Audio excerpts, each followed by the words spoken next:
Dear friends, through a series of episodes, we will be discussing different aspects of the physics of solids. So, here we will be first starting to discuss about the Miller indices. If we look into the development of the humanity and we take up any definitions in which the humanity developed in this earth, one of the necessary part of that definition would be to discuss about the materials. It is very clear from the definitions which we already know, like when we define a humanity as Stone Age, Iron Age, or now we call them as the Silicon Age, and recently we call as the Carbon Age. In any case, it is the materials which forms a necessary part of the definition of the humanity. Now, if we look into the materials, so what is materials made of? Materials are necessarily made of the solids. So, why solids are so much important? Because we as a humanity used to utilize different solids for different applications for our developmental processes. It did really improve our quality of living. So, why solids are so much different? When we are asking about the difference in the solids, we are necessarily discussing about the properties of the solids. So, what defines the properties of solids? So, the quick answer could be that how they are built up. So, what is the solids made of? The solids are necessarily made of atoms. In your earlier classes, you must have already discussed about the atoms, how the atoms are made of, like they are made of nucleus, electrons, neutrons, all those particles. And the solids are not only about the atoms, it is also about the arrangement of the atoms, how the atoms are linked to each other, and we all know that it is through the chemical bonds. So, there are different types of chemical bonds, and does the story stop at the chemical bond? No, definitely not. It is also about the arrangement of the atoms in a space. So, we call in the initial classes of the solid state, we know that we do discuss a term called space lattices. So, what is the space lattice means by? Space lattice means that it is the arrangement of different spaces in which the atoms or the bases can occupy. It is similar to the arrangement of seats in an auditorium. Whether the people are there or not in the seats, the arrangement of seats in an auditorium will be in a regular periodic fashion. So, that is called the space lattice. So, when these atoms or a group of atoms which we call as the bases come and sit and occupy these lattice points in the space lattice, we get a regular periodic arrangement of atoms or the basis points, which we broadly call as the crystal. So, it is the crystal structure which necessarily decide the properties of solids. Now, if that much important is, if that is the case, in which it is the properties, the whole property of the solid is decided by the arrangement of these atoms, it would be important to discuss about the arrangement of atoms in a crystal. So, there is a branch of science called the crystallography, which deals with these kinds of atoms. Definitely, our course is not about crystallography. We will be dealing with the properties of solids and its physics which governs the properties. Now, but for any discussion on the properties of solids, it is very important to know how these atoms are arranged, and many times we will have to invoke the planes in which the atoms are present. So, that is why in this lecture we are necessarily going to discuss about the Miller indices. Now, when coming to the lattice, I would definitely necessarily tell that there are two kinds of lattices. One is the direct lattice and another is the reciprocal lattice. So, how do they differ? So, direct lattice is the lattice which we see with our naked eye. what do we see when we see into a crystal like a stone or a diamond? We see there is a limit to in which our eye can see through a crystal. So, we can definitely use a lens or a high power lens like a scanning electronic microscope.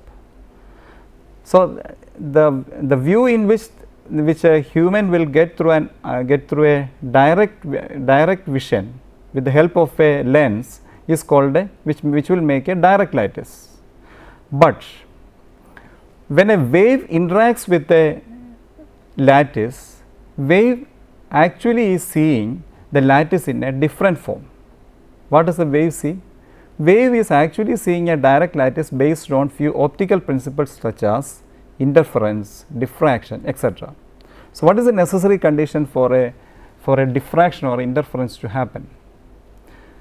There in our earlier classes, we know that there has to be a coherent radiations coming out of the body in which the interference or the diffractions is happening, which means that if there is a periodic structure through which a wave is passing, the electromagnetic waves is passing, definitely we will be able to see with the help of the electromagnetic radiation the internal structure of the crystal. Now, which means that there has to be a set of planes which are arranged in a parallel manner. But does the crystal is having only one set of parallel planes? No, a crystal will have different set of parallel planes. For example, when we are discussing about X-ray diffraction, which is the most used technique for studying the crystal structure, and we take up the spectrum of the XRD, X-ray diffraction spectrum, we will have different set of peaks in that. Each set of peak will corresponding to different planes, which means that a crystal is having different set of parallel planes, and these group of parallel planes necessarily define a crystal and its properties. Now, there should be a way to define this or to designate these parallel planes. So, in this context, there are different names coming up. One is the people call it the Bragg planes or the cleavage planes, but in any case one thing is very clear. A given space lattice will have an infinite set of lattice planes, each having its characteristic interplanar spacing. Interplanar spacing means the space between two planes. Out of this, only those which have high density of lattice points are significant and show a diffraction of the X-rays, because that is a limitation of the artificial or the external radiation which we use with the help of a X-ray. So, there should be a high density or a definite amount of atoms or the basis points in the lattice points in order to see a lattice. In any case, whenever we see such kind of high density of lattice points arranged like a parallel plane structure, they are necessarily called as the Bragg planes or the cleavage planes. So, we need to define this or to designate these planes. So, Miller evolved a method to designate a set of those parallel Bragg planes in a crystal by 3 integers, which is H, K and L, which in the parenthesis, and we call them as the Miller indices. So, what is the use of Miller indices? The invention of Miller indices gave scientists a common language to describe crystal morphology. Now, since the Miller indices when arranged sequentially themselves form a 3D lattice, it gives rise to an elegant construction of diffraction space. That is exactly what I told in the beginning of this lecture when we were discussing about the direct lattice and the reciprocal lattice. Direct lattice is the one which we see with the naked eye, whereas the reciprocal lattice is the one which the wave see in a or the wave perceive out of a direct lattice, which is actually a diffraction space. So, without discussion of the Miller indices, a discussion of the reciprocal lattices cannot be made. Now, the question is that so Miller indices is used to designate parallel crystal planes, as I told you. Now, how are these H, K and L evaluated? Now, let us see that in the board. Now, let us imagine a axis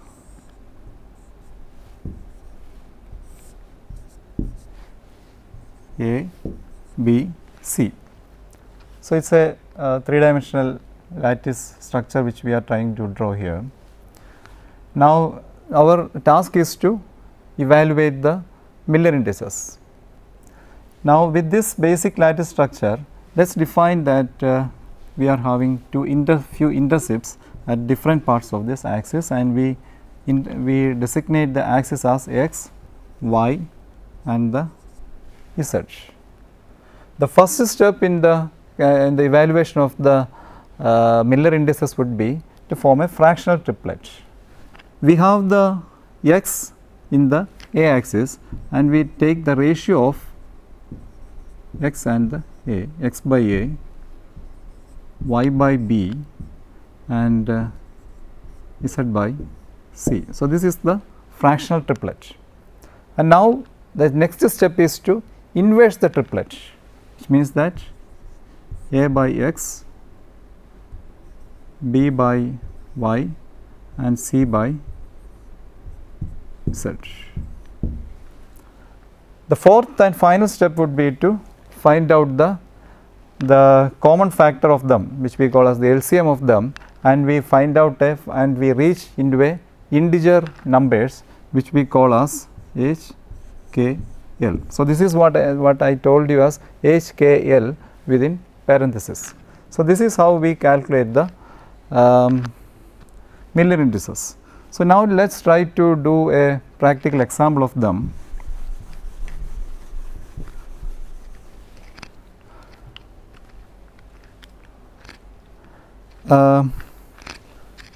Let us x is equal to 2a, y is equal to b.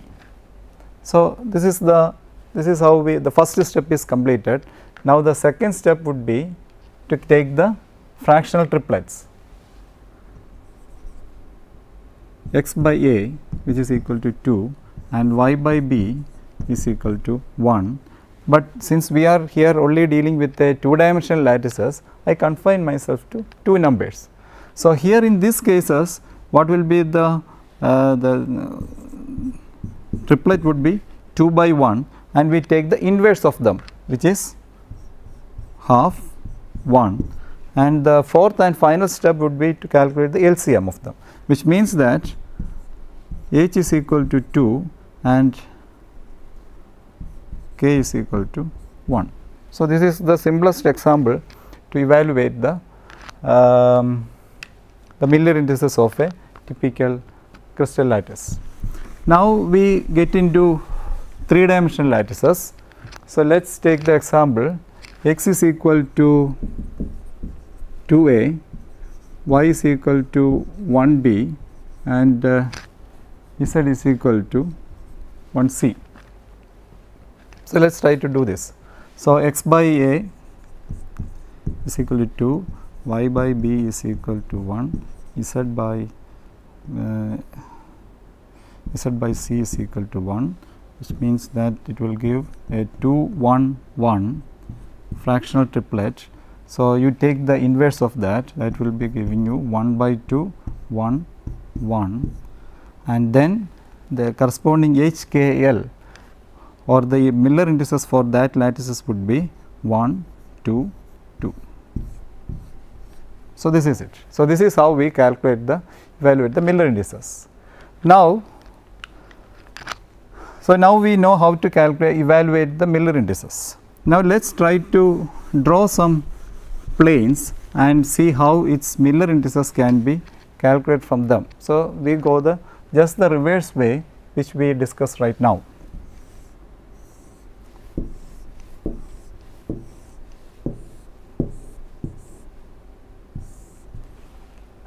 So, imagine we will be starting with a two-dimensional lattice. Okay, so that will be more clearer. So,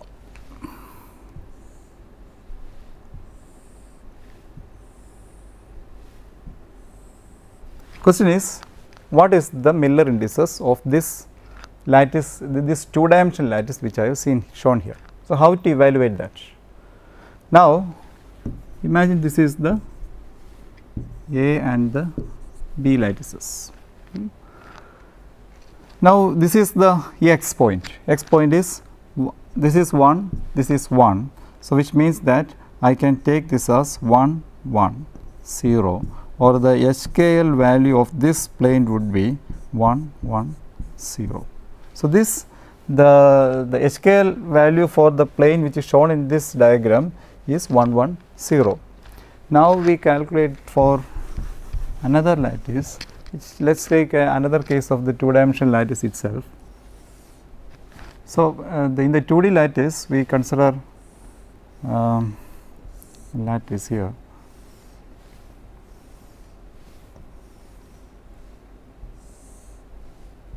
So, again this is a 2D lattice, which means that you have only atoms in the A and the B plane. So,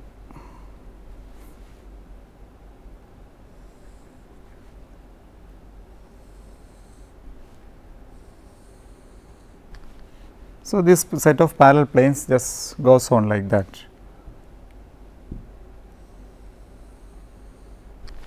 So, the whole set of parallel planes is spanning throughout the two-dimensional space. Now, what is the how to evaluate the HKL value for this lattice? So, what are the intercepts of this one? This is the A, this is the B. So, this is 1/3, whereas this is 1. So, in the B axis you have the intercept at 1/3, and in the A axis you have the intercept at 1. So, we write down the same thing. So, which means that x by A is equal to 1/3 and y by B is equal to 1. So, when we take the when we write down the triplet of that will be 1/3, 1, 0, and we take the inverse of that, which will be 3, 1, 0. So, 3, 1, 0 is the Miller indices for this crystal which we have shown here. And now, there can be different kinds of analysis which I am not drawing here. There can be, you will be facing the situations where you will have something like say 3 bar 1 0, or people call it as -3 1 0 or 3 bar 1 0. So, how will the 3 bar 1 0 look like? So, 3 bar 1 0, the orientation of the planes will be exactly perpendicular to the planes which we draw here, like this one. So, if it depends on the inclination. So, the 3 bar 1 0 will have exactly perpendicular or the opposite inclination to the 3 1 0 planes. So, that is how we define the bar kind of HKL designation in the Miller indices geometry. Now, we will start dealing with the 3-dimensional lattices.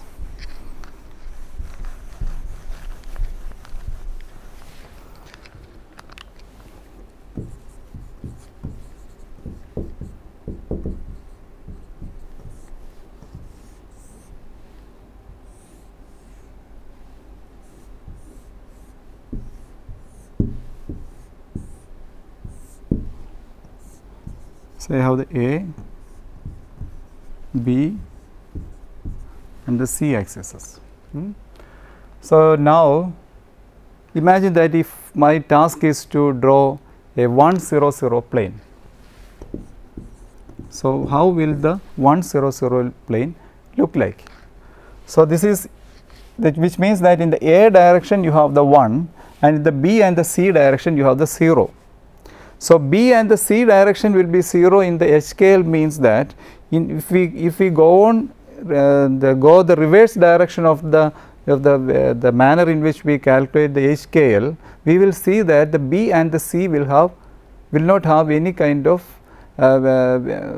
intercept in this axis, or the intercept will be infinity. So, with that kind of an information, it is very clear that the intercept will be looking like a plane parallel to the crystal face itself. So, this will define an 1 0 0 plane. You can see now in the figure different such kind of planes like 1 0 0, 0 1 0, 0 1 0 plane will be parallel to the another side of the cubic lattice, and then there is the 0 0 1, and then as I told you the reverse direction, the 1 bar 0 0 will be in the exactly opposite of the 1 0 0, but always one should remember that in the crystallography all the directions and all the starting points are quite arbitrary. So, if we state that one direction is in the positive direction, the opposite direction will automatically fall into the negative direction, but there is nothing like a permanently positive or the negative direction, and that is purely an arbitrary direction. So, with having the 1 0 0 drawn to the front side, the bar 1 0 0 will go into the back side of the crystal lattice. So, that is how we see in that figure there, and then 0 1 bar 0 and 0 0 1 bar. Now, let us look into another set of lattices. Say you need to draw a 1 0 1 lattice.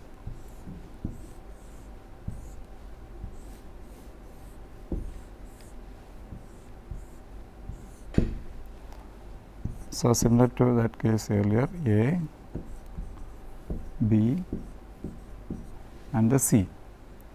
So, our task is to find out the 1 0 1 plane, the plane in the Miller indices. Okay, one thing I should caution you here is that in the case of Miller indices, there are two ways in which people talk about the Miller indices. One is about the direction, and another thing is about the planes. In this episode, we are not at all discussing about the Miller indices which are used for designation of the direction. As I told you, my task is to reach into a situation where we will be discussing about different properties of the solids based on its interaction, based on the interaction of the solids with the waves. So, there in that discussion, I need a framework for the planes and the designation of the planes. So, we are confining ourselves into the planes into the Miller indices for planes. We are not at all discussing about the Miller indices for directions in this lecture. So, the 1 0 1 plane. So, how to do that? So, 1 over here, and then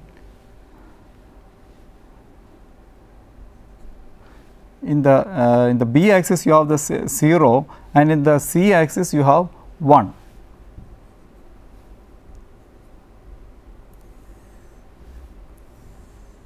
So, this will lead into a plane like this. So, you can very clearly see in the image over there the 1 0 1 plane similar to the one which we draw in the board, and then there can be similarly 1 1 0 depending on the kind of axis which system which you choose, 1 1 0, 0 1 1, 1 0 1 bar, 1 1 bar 0 and 0 1 1 bar. So, all these things which we will need in the discussion of our crystal diffraction with the help of X-rays. And in an X-ray spectrum, we will definitely see the corresponding peaks of all these crystals simultaneously. Now, let us see some characteristics of the Miller indices.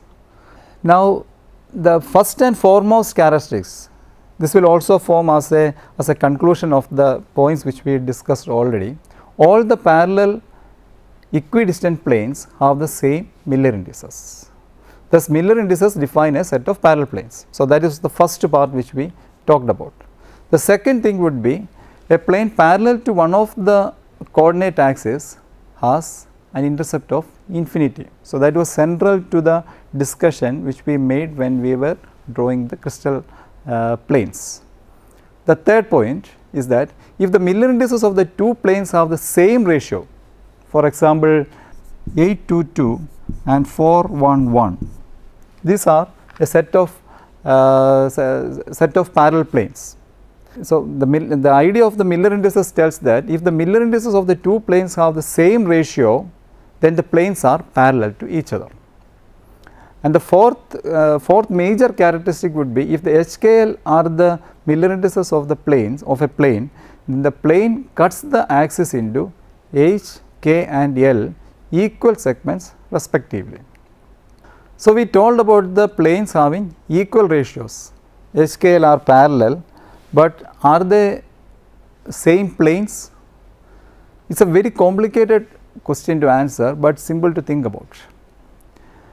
It goes like this: if the planes are having, if the two set of planes are having the same ratio, one simple answer would be they will have the same, those set of planes will be parallel to each other, but they are not exactly the same set of planes. For example, in an X-ray diffractometer, if there is enough density, you will see separate peaks of say 822 and 411. So, which means that they are not the same planes, but they are parallel planes. Provided there are atoms in the 822 and the 411, they will definitely show up as distinct peaks, and also therefore its electronic density will also be different, because the number of atoms present in those planes could be different. So, in this discussion, in this episode we discussed about the different aspects of Miller indices, and this discussion was entirely an introduction into the Miller indices. We discussed on these Miller indices because we wanted to get into the portion of reciprocal lattices, because as I told in this episode, reciprocal lattices is the lattice which the waves see the direct lattice. So, in the next episode we will be discussing about the reciprocal lattices, how to calculate a reciprocal lattices, and then how a unit cell of a reciprocal lattice will look like. So, thanks for watching this episode. See you next time.